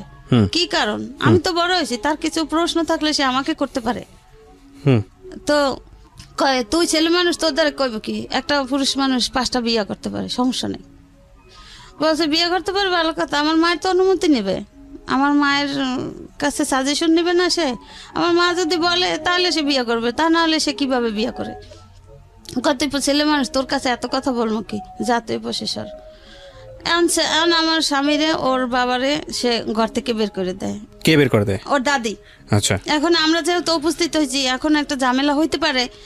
হ্যাঁ, তো ওরে বারবার কাকি তুই যা, আর ও সামনে গিয়ে দাঁড়াইছে, আবু তুমি কোথায় যাও?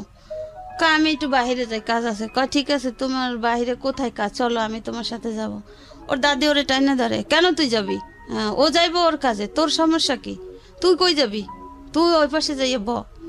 এইভাবে করতে করতে মনে করেন এখন ওর বাবারে যখন এক পর্যায়ে ও ঘর থেকে বের হইতে না দেয়, ওই মুহূর্তে আমার মেজ ননদের মেয়ের জামাই, সে গাজীপুরে সমরাস্ত্র কারখানায় চাকরি করে, ওরাও উপস্থিত ছিল ওখানে।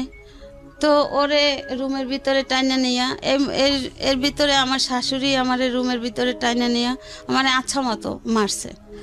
এরপরে ওই তার মেয়ের নাতি জামাই ওরে ঘুষিয়েতে ঘুষিয়েতে ওরে বিছানার উপরে বেউস করে ফেলাইছে।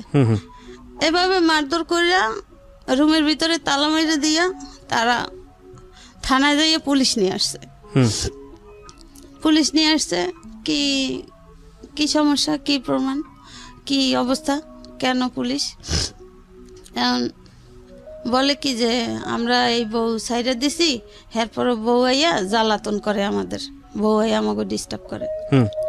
এরপরে এলাকার লোকজনও কিছু কিছু আসছে, আইসা আমারে জিজ্ঞাসা করছে। এরপর আমি বলছি যে কাকা এই ব্যাপার, আমার এরকমের অসুস্থ ছিলাম, আমার দেশে দিয়ে আসছে, আমার শ্বশুর মারা যাওয়ার পরে, আপনারা তো সবই জানেন এলাকার লোক, তো এখন আমি আসছি, আমি আরো 2 বার আসছি, তখনও আমার ঘরে উঠতে দেয় না আমার শাশুড়ি।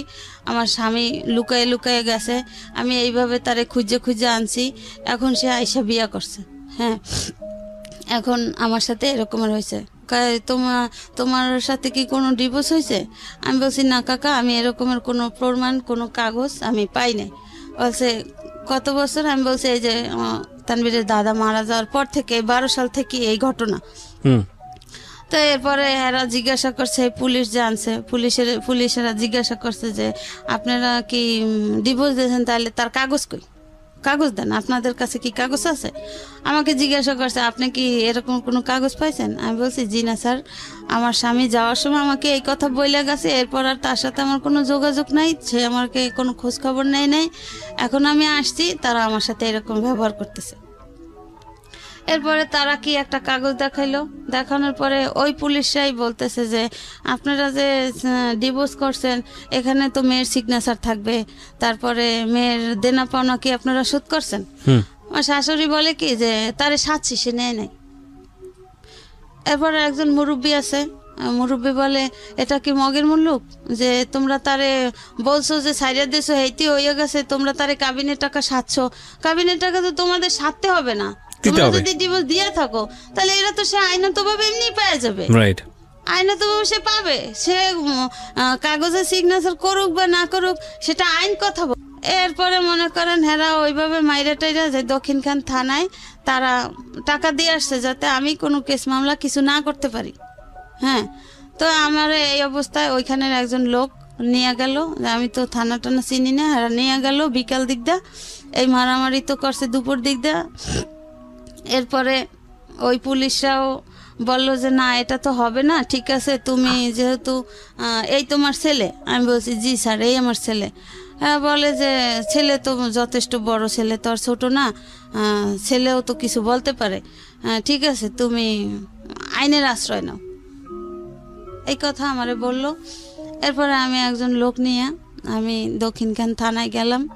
দক্ষিণখান থানায় যাওয়ার পরে ঘটনা বললাম যে স্যার এই ঘটনা। তো একজন ওসি কেস লিখতে নিয়ে অর্ধেক লেখছে স্যার ভাইয়া, লেখার পরে তার একটা ফোন আসছে, সে কাগজটা ছিঁড়ে ফালাই দিছে সঙ্গে সঙ্গে। হ্যাঁ, সে ওই যে লেখছে যতটুকু আমার শিকার অব্দি আমার মুখের জবান, সে ওই কাগজটা ফালাই দিছে। এখন সে আর আমাকে কিছু জিজ্ঞাসাও করে না আর কিছু লেখেও না। এখন আমি অনেক সময় বসে আছি পর আমি যাকে নিয়ে গেছি সে আবার আমার ইশারা দিয়ে ডাকছে, বলছে কি ব্যাপার তুমি কাগজটা এখনো আনতে পারো নাই? আমি বলছি ভাইয়া উনি তো কাগজটা লিখতেছে না, উনি কাগজটা লিখতেছিল, একটা ফোন আসছে, উনি কাগজটা ছিঁড়ে ফালাই দিছে, এরপর তো আমাকে কিছু জিজ্ঞাসা করে না, লেখাও না। এরপর ওই লোক গেছে যে এ মহিলার কি খবর, কি অবস্থা, মহিলা কতক্ষণ যাবত আইসা বসে আছে। এরপর ওই দারোগা নাওসি সে বলছে যে এ মহিলার অন্য রুমে পাঠাই দেন, এখানে আমি কিছু করতে পারবো না, এটা আমি করি না, এই এলাকাটা আমি করি না। এরপরে অন্য রুমে গেলাম, অন্য রুমেও জিজ্ঞাসাবাদ করার পরে আমার নামটা যখন জিজ্ঞাসা করলো, আমি যখন ঠিকানাটা বললাম, সেও অফ হয়ে গেছে, সেও আর কিছু বলে না। এরপরে আমি কই কি ব্যাপার ভাই, আমি কি বসে থাকবো? এরপর কিছুক্ষণ পর আবার ওই লোক, কি ব্যাপার আপনার কাজ হয় নাই? আমি বলছি না, উনি তো কিছু বলে না, উনি তো কিছু করতেছে না। এরপরে ওই লোক জিজ্ঞাসা করলো যে কি ব্যাপার, কি সমস্যা? বলছে না, এখানে কিছু হবে না, এর কোর্টে যাইতে হবে। তখন ডিসেম্বর মাস, এর কোর্টে যাইতে হবে। তা কোর্টে কিভাবে যাব? কোর্টে কেন? যে এর মীমাংসা হইতে হলে তার কোর্টে যাইতে হবে। কারণ আমার সাথে তো, আমি তো ছেলে নিয়ে গেছি, আমার সাথে তো আর কেউ নাই, আর আমি এখন কোর্টে কিভাবে যাব? এরপরে যাই হোক, এদিকে আমার ছোট ননদের হাজব্যান্ড আমার ফোনে ফোনে বলতো যে ভাবি তুমি ওই জায়গায় যাও, ওই জায়গায় যাও। হ্যাঁ, কিন্তু এটা ছিল তাদের সম্পূর্ণই, আমার ননদের হাজব্যান্ড যে আমাকে বলতো, আমি তো ভাবতাম যে হয়তো একটা সংসারের কেউ ভালোবাসে, কেউ ভালোবাসে না, এটাই স্বাভাবিক, একজন না একজন তো সাথে আছে। তো এর কথা মতো আমি কাজ করতাম, কিন্তু পরে জানতে পারলাম যে এরা সম্পূর্ণ তাদের সাজানো। আচ্ছা। এরপরে মনে করেন এই যে গেলাম, মাইটের খাইয়া আর কিছু করতে পারলাম না। এবার ছেলে নিয়ে দেশে চলে গেলাম। দেশে যাই এভাবে করে ছেলের এসএসসি পাস করাইলাম। এখন ছেলে কলেজে পড়ে, আর আমার স্বামী সেই যে গেছে আর আসে নাই। এখন আর সে বাংলাদেশে আসে নাই, আর এই পর্যন্ত কোনো যোগাযোগও নাই, ছেলেরও কোনো খোঁজ খবর নেয় না। আমি ভাই ছেলেটা নিয়ে অনেক সমস্যা আছে, যে মনে করেন আমার বাবা মা নাই, আমার ভাই বেরাদাররা যার যার সংসার নিয়ে ব্যস্ত, আমি ছেলেটাকে নিয়ে কিভাবে মানুষ করি? আর আমি একটা স্কুলে চাকরি করি, সেখানে সামান্য কিছু বেতন পাই। ডিভোর্স হয়েছে আপনার কবে, কত সালে এটা? তারা বলতেছে যে সেই 12 সাল। এখন আপনি কোনো কাগজপত্র পান নাই? না। আর এত ঝামেলা যে হয়েছে, আমি যে গেছি তারা কোনো কাগজ দেখাইতে পারে নাই। ওই যে কাগজটা দেখাইছে, তারা তো বলছে যে এটা তো ডুপ্লিকেট কাগজ, আপনাদের এখানে তো তার সিগনেচার থাকবে বা তার দেনা পাওনা পরিশোধ করবেন, আর এটা আপনারা সাধবেন কেন? এটা তো আপনারা যদি কত টাকা ছিল দিলমোহর? হ্যাঁ, কত টাকা ছিল? আমার দিলমোহর 1 লাখ টাকা করছিল। আপনি পুলিশ ছাড়া আপনি কোর্টে যাননি কেন? স্যার আমি কোর্টে গেছি, আমি মনে করেন ওই ননদের, আমি তো তখন চিনি না আমি কোথায় যাব। তো ওই ননদের, ছোট ননদের হাজবেন্ড আমাকে বলছে কি যে জজ কোর্ট না। আচ্ছা, আপনার ছেলেকে আমি একটু ফ্লোর দিই। 3 নম্বর, তোমার আম্মা যে বিষয়গুলো এখানে বললো সব তো তুমি জানো? জি। বা তার চেয়ে অনেক বেশি কিছু জানো, হয়তো সময়ের অল্পতার কারণে সে অনেক কম বলছে। তো তুমি কি চাও আগে সেটা আগে বলো আমাকে। তোমার সঙ্গে তোমার বাবার কথা হয়? আমি আমার বাবার সাথে অনেকবার কন্ট্যাক্ট করার চেষ্টা করছি, বাট আমি করতে পারি নাই। আমার বাবাও করে নাই, আমার ফ্যামিলিরাও আমার সাথে করতে দেয় নাই। আচ্ছা, তুমি তোমার বাবার সঙ্গে, তোমার বাবার এখন কি আছে, মানে উনি কি বাংলাদেশে থাকেন নাকি দেশের বাইরে থাকে? আমার বাবা এখন বাহিরে আছে, এটা জানি। আর ওনার যে সেকেন্ড ফ্যামিলি, ওনারা কি বাংলাদেশে? আমার বাবাকে যে সেকেন্ড যে বিয়ে করাইছিল তারা, সেই বউ, আমি যতটা শুনেছি যে সে এখন পর্যন্ত যে ঈদের সময় যে গেছে, ওই যে গতবার ঈদে যে গেছে, এখন পর্যন্ত আসে নাই। এই ঈদে তার নাকি 1 বছর হয়ে গেছে যে যাকে বিয়ে করাইছে আর কি নতুন, উনি যে গেছে। বাট আমি চাই যে আমার বাবা মা যাতে আবার একত্রিত হয়। আমার একজন ফুফা আছে। তুমি তোমার বাবাকে ফেস করেছো বিষয়টা নিয়ে? যে বিষয়টা আমার বাবার সাথে অনেকবার ফেস করার চেষ্টা করছি, বাট আমার ফ্যামিলি কেউই করতে দেয় না আমার সাথে কন্ট্যাক্ট। তোমার বাবা তোমাকে ফেস করে নাই? হ্যাঁ, আমার ফ্যামিলিও করতে দেয় না। আমার বাবা যদি করতে চাইছে, আমার দাদি ফুপি ওনারা কেউই করতে দেয় না। বিশেষ করে আমার একটা ফুফাতো ভাই আছে, ও বিশেষ করে করতে দেয় নাই। আর আমি যতবার বুঝলাম না, তুমি তো বয়স পড়া, তোমার বয়স কত? আমার বয়স এখন 20 বছর। তুমি বুঝো না বিষয়টা, রিয়েলিটিটা তুমি বুঝো না। তোমার বাবার, আমি সরি টু সে, তোমার বাবা, তারপর আমি তোমার জায়গা থেকে নিশ্চয়ই অনেক রেসপেক্ট আছে। মানে একটা পুরুষের তো মেরুদণ্ড থাকে, আমি এভাবেই বলতে বাধ্য হচ্ছি। মানে গার্ডসে কি এত সমস্যা যে ফ্যামিলি যাই বললো, যেহেতু সে নিজে ইনকাম করে, পয়সা রোজগার করে, এটা তো তুমি বুঝো। নিশ্চয়ই সেও চায় না তোমার মাকে লাইফে। এখন এখানে তুমি জোর করে হলো বা যে কোনো কিছু হলেও তো এটা তো সমাধান খুঁজতে পারবা না। এটা কি তুমি তোমার মাকে বোঝাও কখনো? আমি এটা আসলে বুঝাতে, আমার বাবার অনুভূতিটা আমি বুঝি, আমার মাকে সে চায় কিনা না চায়। কি বুঝো এটা? তো তুমি কি বুঝো আমাকে একটু বলো তো। আমি বুঝি সেটা হচ্ছে আমি আমার বাবাকে যেই কয়দিন দেখেছি আমার সামনে, আমার মার সাথে সে কোনোভাবে খারাপ বিহেভ করার চেষ্টা করেনি। বাট তার মাকে যখন দেখেছে সামনে আছে, তখন আমার মার সাথে সে খারাপ ব্যবহার করে গেছে। বাট ওনার মা যখন সরে গেছে, আমার দাদি যখন আমার মা এবং বাবার চোখের আড়াল হয়েছে,